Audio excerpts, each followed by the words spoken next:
Hello, everybody. Welcome to Inside the Practice. This is where we bring insights from leaders that are driving dental and practice excellence. And today's guest brings a really fresh and what we really feel is a vital perspective on dentistry's future. Not just for providers of dental care, but as someone who I consider a frontline guardian of chronic disease prevention, and in particular, its relationship to dental health. This, of course, is Dr. Nathan S. Bryan. Bryan, welcome. It's a privilege to have you here. Thank you. Great to be with you. Yeah, I will. I'm going to in this intro, which I don't want to make too long. I just do want to say that it was I believe it was post-COVID when we first met. Our company, ePractice Manager, of course, we're a consulting firm in dentistry. We were, COVID was happening, and we knew from research that we had been ongoing research that we were doing that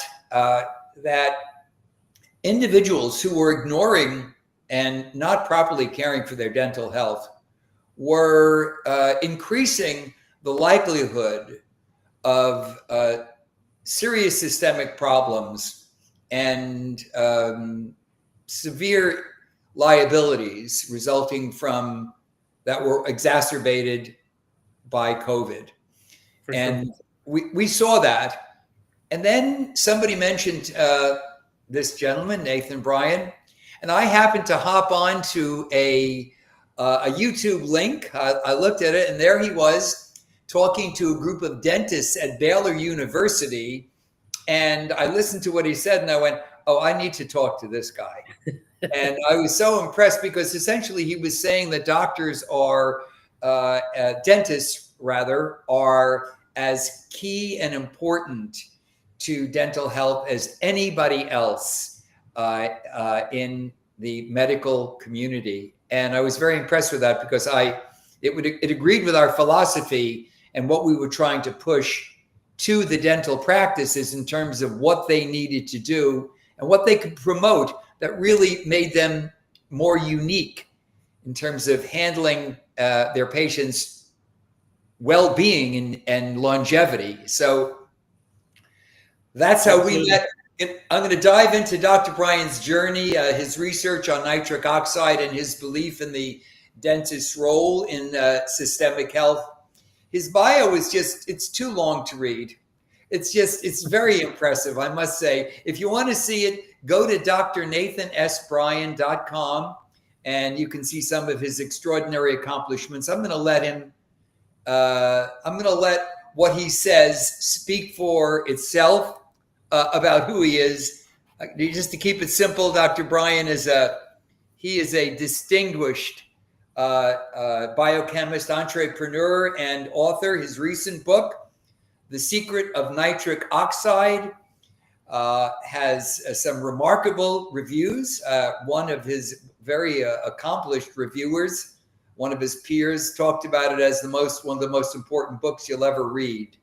So I invite all of you to take a look at that. So hope that wasn't too wordy, Nathan, but I'm a fan, and I'm happy to have you here. And maybe we could start with you just tell us a bit about your journey to this point and how did this happen? Well, the longer I live, I look back and realize how little control I had over our journey. I think God puts people in our lives at certain times and makes important observations to make us pivot. But, I'm just a small town Texas boy, grew up in rural Texas and went to the University of Texas where I got a degree in biochemistry and had a chance to do undergraduate research and really fell in love with the feeling of discovery. And then from there, I went to LSU School of Medicine. I completed a PhD in molecular and cellular physiology in about 2 years, and then I went to Boston and did a fellowship at BU Medical Center in the Whitaker Cardiovascular Institute. So then that 2 years of postdoctoral training Then I started my own independent research career at University of Texas Health Science Center in Houston, and I was recruited by Fred Murad, one of the guys who won the Nobel Prize for the discovery of nitric oxide. So, I got involved in the nitric oxide field in the late 90s, early 2000s, right after a Nobel Prize had been awarded for its discovery in 1998. So we knew this was an extremely important molecule, but there were still a lot of unanswered questions. We didn't really have a full grasp on how the human body made nitric oxide, and we didn't understand what led to a loss of its production. And we certainly didn't know or understand how to restore and replete a missing gas in the body, because nitric oxide is a gas, and once it's produced in the body, it's gone in less than a second. But way back then, when I was a first-year student at LSU School of Medicine, I met Lou Ignarro, who also shared the Nobel Prize for the discovery of nitric oxide. And he told me, 26 years ago, that if the scientific community or companies can figure out how to restore and replete nitric oxide signaling and production, it would change the world, and it would change the landscape of healthcare. And so, that got my attention, because that's a very profound statement from a Nobel laureate. And wow, sure is. What I did for the past 25 years is try to answer those unanswered questions. And, fast forward today, we know how the human body makes it. We know what goes wrong in people that can't make it, and we know how to fix it. And it starts in dentistry. And I think that's why I think dentists and oral health professionals are the most important people in entire healthcare. They can either cure you and treat you from chronic systemic illness, or they can contribute to your chronic illness. It all starts in the mouth. Yes. We're as practice managers, we take responsibility for the growth of these businesses, which includes, of course, contacting more people, reaching them. There are many practitioners out there, but you go into practices, it's interesting, where they have this different approach and this bigger view of total body care, and you really feel something different in those practices. They're quite unique. And for sure, we talk about this. By the way, I mention your name in almost every talk I give, which is dozens of times a year, by the way. And I quote this Baylor University clip. In fact, I show that clip, Nathan. And I say, now, we're talking about getting people to accept treatment.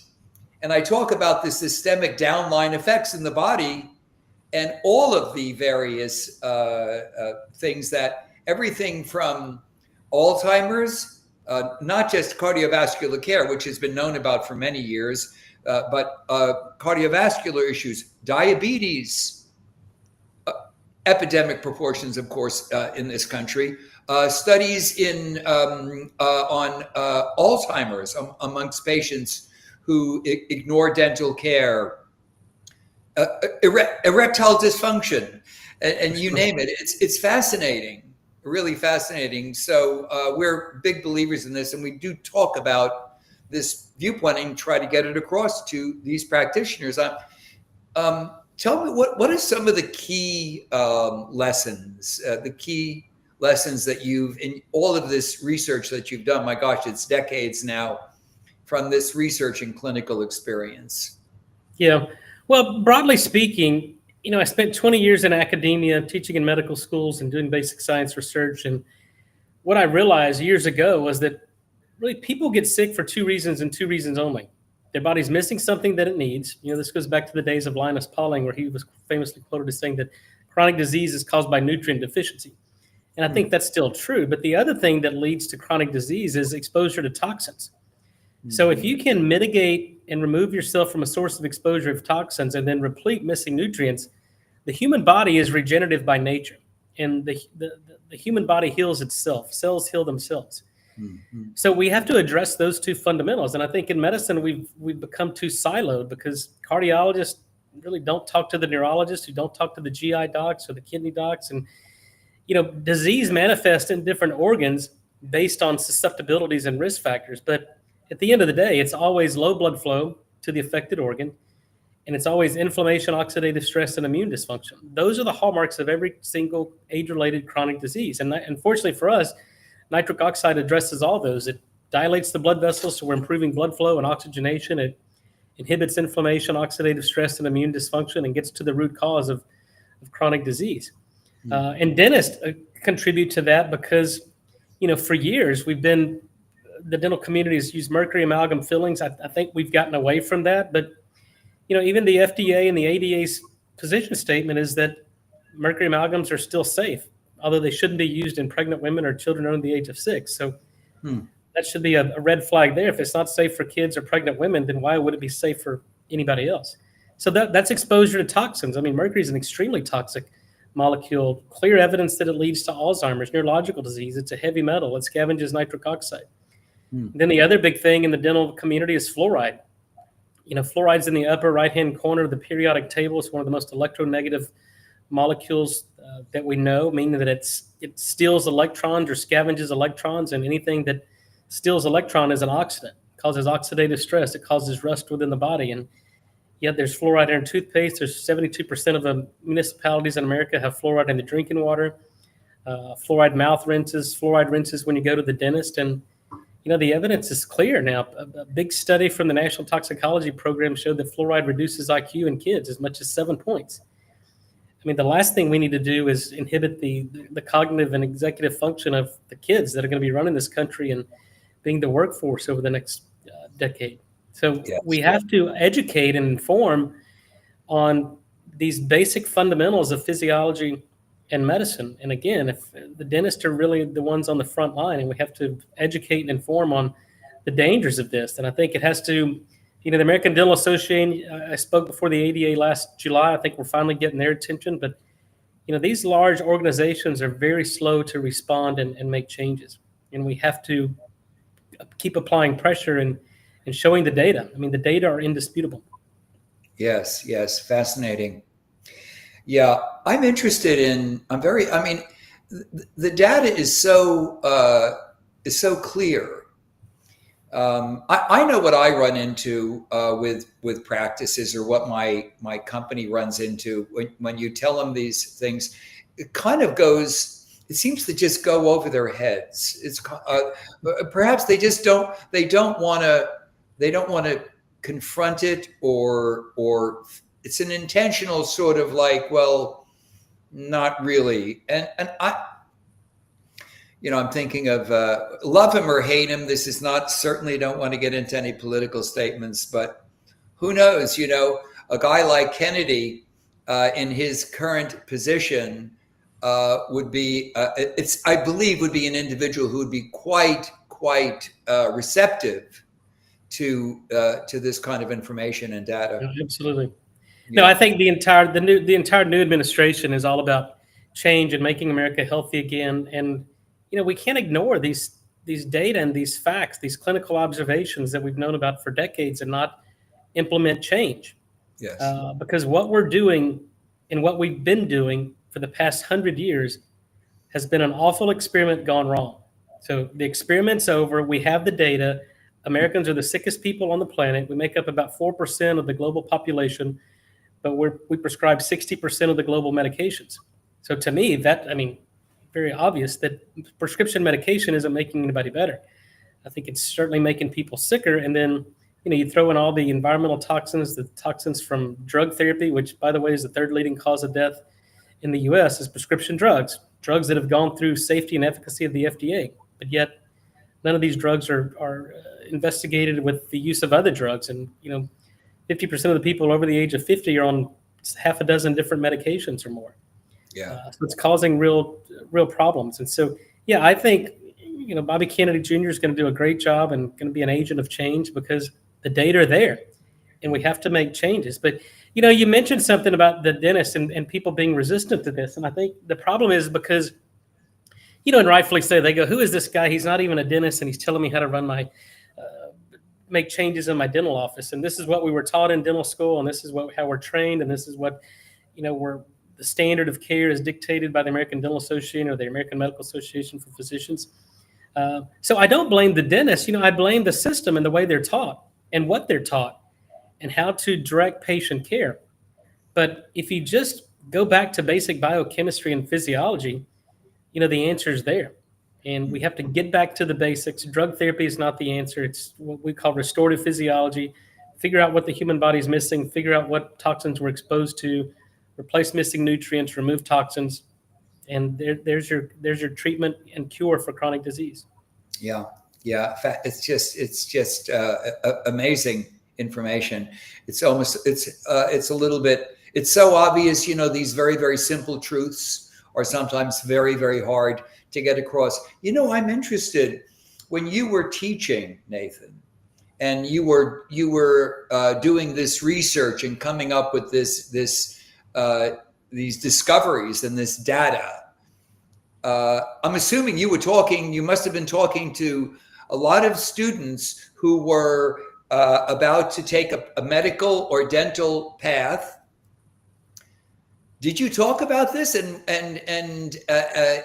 Because my thought as you were talking about this is this is a vital part of curriculum. It should be a vital part of dental curriculum and medical curriculum. And so I'm interested. I taught a course called The Molecular Basis of Cell Signaling. But unfortunately, it was just to MD, PhD students and really, the oral maxillofacial surgeons people. So the dual degree kids. But we talked about nitric oxide. But I was trying to get the curriculum changed in the medical school to talk more about nutrition and how nutrient deficiency and chronic disease is driven by these nutrient deficiencies and exposure to toxins. But, it falls on deaf ears because there's such a bureaucracy from, the medical schools up to the American Medical Association, up to NIH, all the funding agencies. There's a reason that all these systems and really curriculums are in place, because it feeds the pharmaceutical companies billions, trillions of dollars a year, because it's a sick model of care. Yes. And it's certainly not health care, it's sick care. And yes. There's no money in curing, and that's why there's such a resistance to change, because there's so much money changing hands by continually treating patients with one drug, two drugs, three drugs, and increasing the lifetime value of that customer to the pharmaceutical company. But it's a great financial model, but it's a horrible model for human health. Yes. I was going to refer to I think at the top of that chain, you find the pharmaceutical, you find big pharma. They fund the FDA, they fund the American Medical Association, they fund the journals that publish basic science and clinical data. I mean, all you got to do is follow the dollar. Yes, exactly.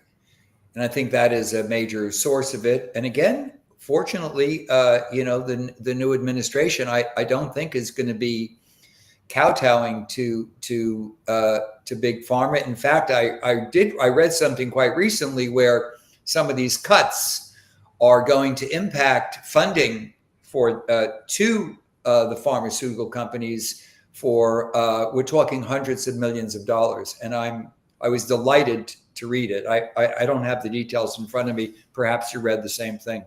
Yeah, we have to level the playing field. I'm an entrepreneur and got several companies, a drug company. Yes. We don't call it a drug company. We call it a biotech company because we don't employ drug therapy.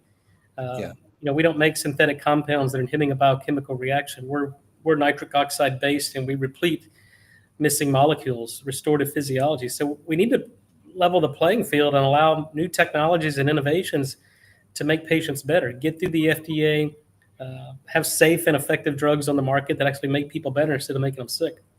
Yes, absolutely. Could not agree with you more. I think that, we talk a lot about purpose. I mean, obviously your company and what you do is driven by your passion and your purpose. I wasn't necessarily going to go there, but I'm kind of interested in sort of your, I do recognize and I understand what you said. You had these moments of discovery on your educational path. But I'm interested in, I know your company, I believe your company is It's not N101. That's one of your products.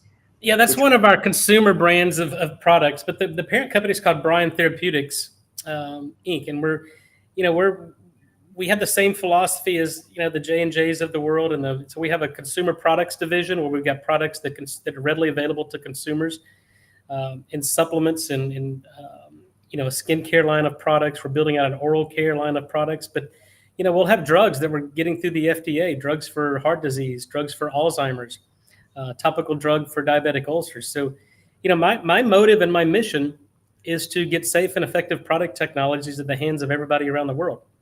Nice. And we won't stop until we do that, because I've seen nitric oxide really change people's lives. I mean, these eureka moments that I've had in basic science, and then seeing that science translate into clinical care. And, even in my personal life with my own dad, who's a paraplegic from a car accident in 1984, a non-healing ulcer, septic, almost died. And, they said we would never heal this wound on his right butt cheek, a right ischial decubitus ulcer. And, employing these basic principles and using nitric oxide, a topical nitric oxide, we healed a 4-year-old non-healing wound in less than a year. Then we had a kid at Texas Children's Hospital that was in critical care in the pediatric intensive care unit with uncontrolled blood pressure, no prescription medication, would bring his blood pressure down. We treated him with our lozenge, and 4 hours later, his blood pressure normalized. He was released from the hospital, and we got him off all prescription drug, and his heart disease resolved within 5 months. His kidney disease resolved within 5 days. Remarkable. And people, with chronic terminal disease, metastatic disease, cancer, we cure them, and they live in, sometimes 8-10 years later, when they were given 6 weeks to live.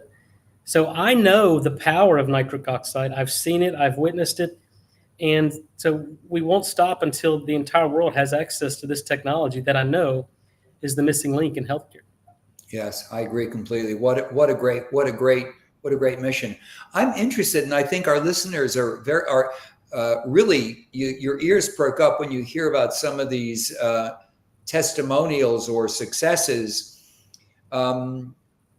Tell us more. I mean, what types of things have you seen that were these kind of eureka moments for not only you but for others observing? I know. Listen, I've had people who've done different types of care, non-traditional care, quote unquote, and they go to their physician who's treating them, and they look at their tests and they go, "No, come on.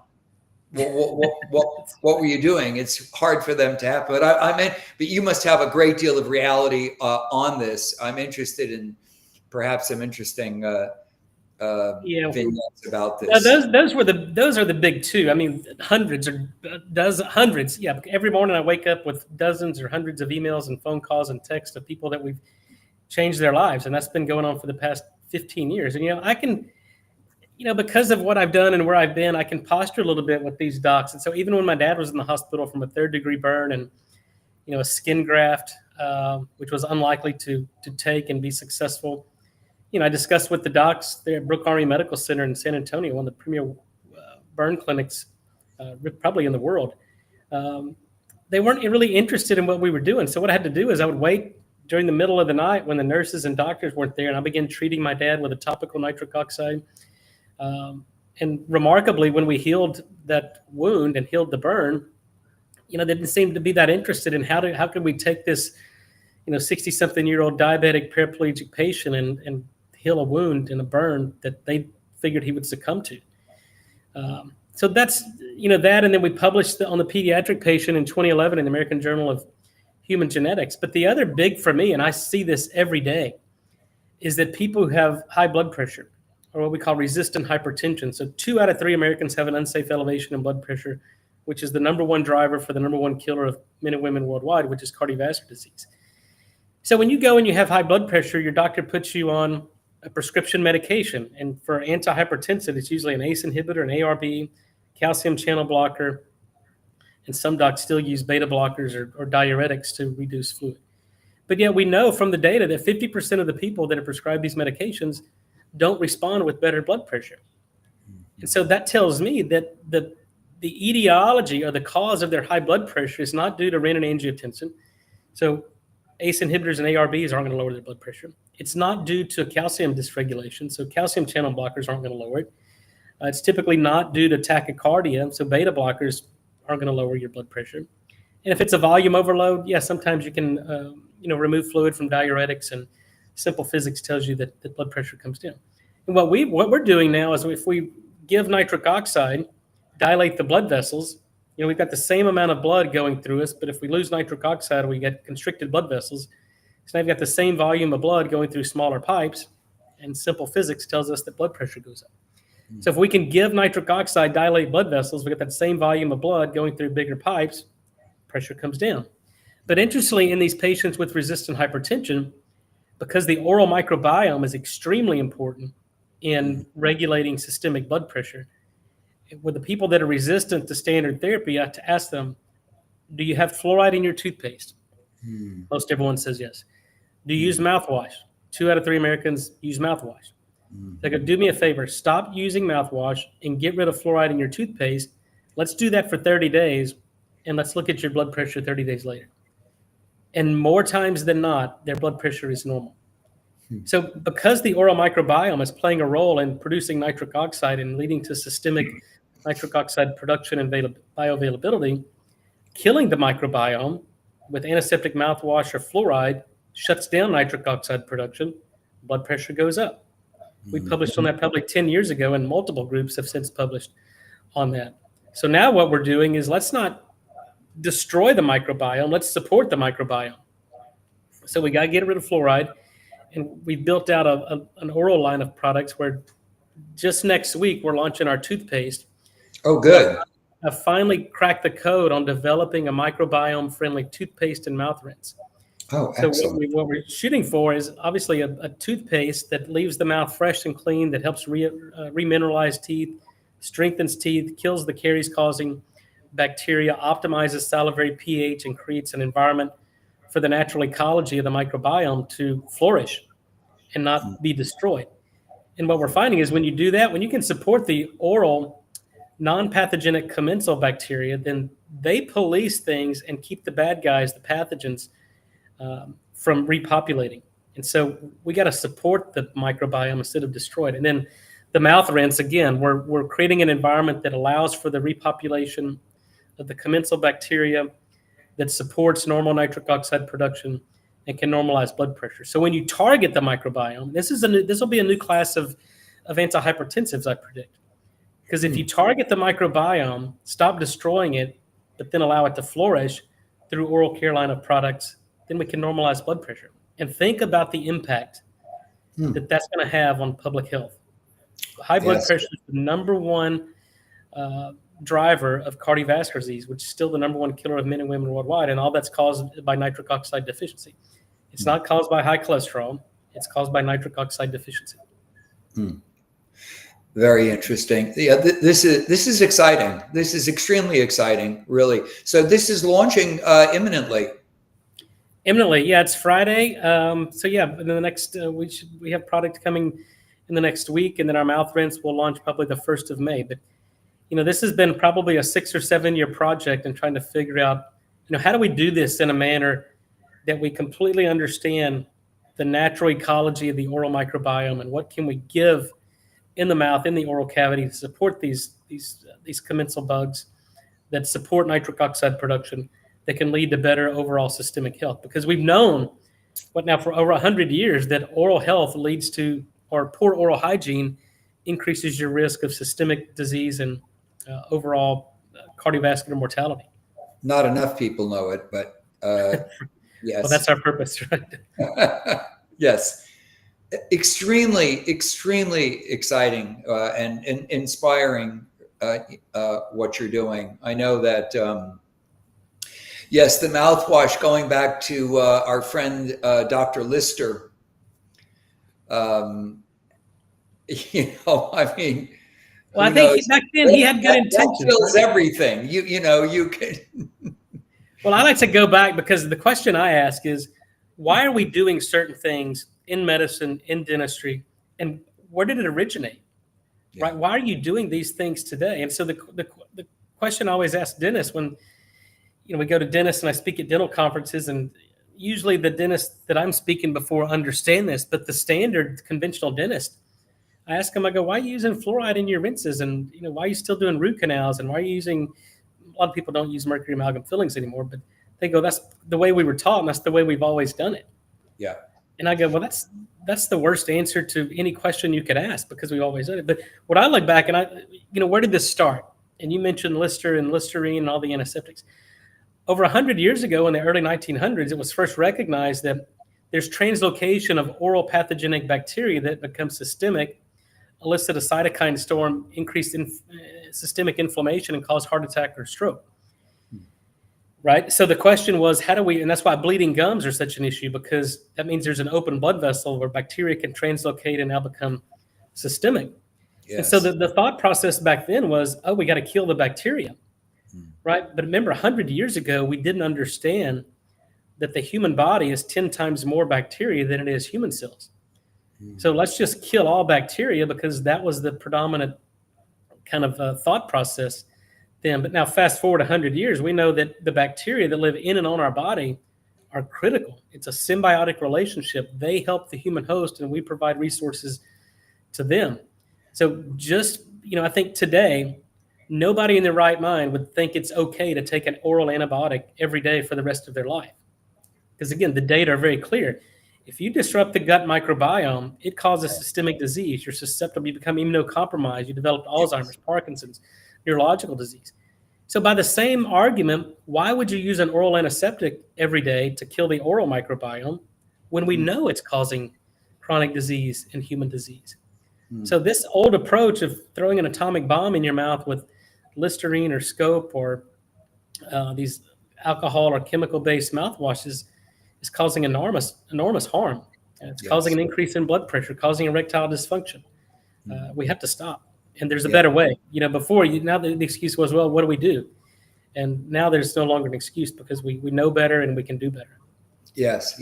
And there have been less invasive mouth rinses on the market for some time, but none of them were nitric oxide formulated or based. So this is a very exciting development. I think in Florida, I believe I read that there's legislation going into effect, or they're trying to get legislation to remove fluoride from the water. For sure. Yeah, it's already happened in some municipalities in Florida, and I think there's other states that are going to follow suit. But there was a big study published by the National Toxicology Program late last year, and interestingly, it was delayed. Its publication was delayed for 5 years. This National Toxicology Program, which is really the arm of the NIH and the federal government, that if there's any question on the potential toxicology of a molecule that we're exposed to, then they're obligated to do dose escalation studies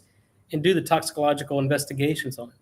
And they found and reported, the final draft was submitted in 2019, that fluoride really provides no benefit in terms of preventing, tooth decay or preventing caries. And so then the question is, what's the risk? Well, the risk is it's a neurotoxin. It completely shuts down your thyroid function, and it's lowering IQ in kids. So when you look at it from a risk-benefit perspective, there's no benefit and it's all risk. This is a very easy quotient, right? Wow. You completely eliminate it. There's no benefit and it's all risk. No question, you get it out. You get it out of the water, you get it out of the toothpaste, you get it out of the mouth rinse, you completely eliminate its exposure. But yet it was delayed from publication for 5 years. But now it's out there, peer-reviewed, very strong statistical analysis. There's no doubt fluoride is toxic and should be removed from every source. Yeah, absolutely. Nathan, are you the? I'm sure there are many out there who share your views and understand them.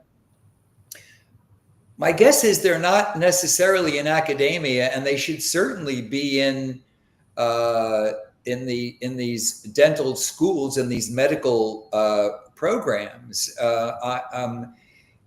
Have you been? Do you get opportunities to talk to those groups and talk to residents or students in the dental programs? I do on occasions. When I was in academia, I did a lot of grand rounds, lectures at different medical schools, some dental schools. But now there are these organizations that are kind of outside the academium, and they're the ones that are leading the innovation and the change in the practice of dental medicine and even, regular medicine.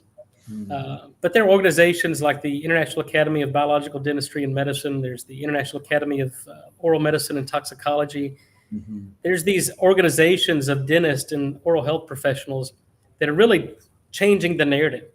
Because as I mentioned earlier, it's very, very difficult to change the curriculum in how we teach, whether it's dentists, oral hygienists, or PAs or physicians that are going to really be leading in the front lines of healthcare for the next several generations. Yes. I think we have to have political capital, because change starts at the top through legislation. Yes. And I think now, finally, we've got a receptive audience all the way up to the White House and, the lawmakers that are going to be receptive to this change.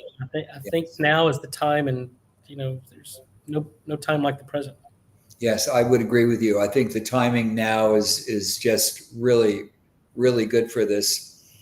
I don't know if I ever sent you a study that I quote quite often when I'm talking about the effect of dental care or lack of dental care and systemic health.